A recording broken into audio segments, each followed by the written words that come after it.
Hello, this is Fred Suomi. Here is my second tip how to maintain or to try to maintain a bloody DPF of our diesel engines. The tip zero could be, of course, not to be stuck daily in traffic jams, bumper to bumper at idle speed. We need to maintain the DPF to make mainly long journeys at stable idle speed. This will lead to passive regeneration when it's hot enough, and of course in winter we may add some ceratin based additive in the fuel to decrease the combustion temperature threshold. Now back to this tip. I would like to point out the big difference between ash and soot. You got loads of video on YouTube for soot removal. The purpose of this video is to talk about the real killer of a DPF, which is, in my opinion, ash. Ash is the result of a perfect combustion, and unfortunately it can be compared to a dead matter.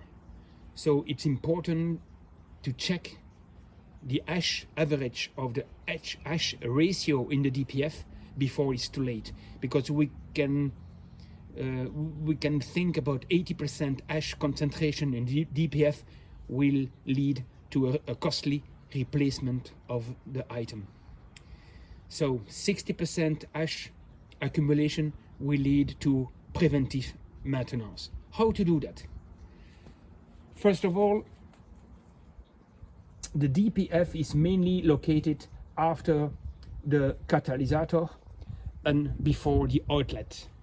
And here in this example, I just took the two port of the differential pressure sensor out, and the recommendation is to inject the cleaner exactly on the space, the open space between the catalysator and the DPF itself. How to do that? In fact, you just put a dedicated cleaner agent with the right flexible exactly in this open space between catalysator and DPF. If in reality you can come with me, I will show it on the real engine. For the purpose of this video, I already dismantled the differential pressure sensor, and I dismantled the leading port going to the open space I was just talking about. And to ease the operation, I didn't take the DPF out of the engine bay. I just disconnect one of the two pressure port, and so the flexible can be used to go in, and here you go with the cleaning agent.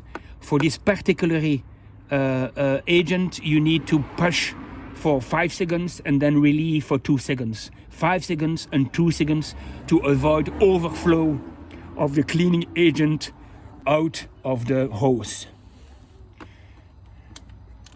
When you've done that, you need to refit the sensor at its place with 2 balls. There are 2 M6 with 2 balls. M6 balls were located here. And then you need to drive the car for about 1 hour at 2000 RPM at not idle speed but at constant speed. So the regeneration will occur and the cleaning agent will be effective inside the DPF. Last but not least, you will need this, and this is an OBD device, and this OBD device will show you exactly how is the ash ratio after cleaning, after this cleaning process. Be aware of one detail: the ash ratio is calculated by the ECU based on the differential pressure.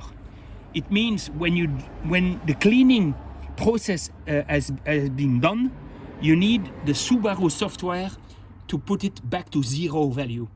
So if the good thing of that process is that starting from 0% value and driving the car for about 1 hour, you can put the OBD in the relevant connection inside the vehicle, and you will immediately see if the average is still low.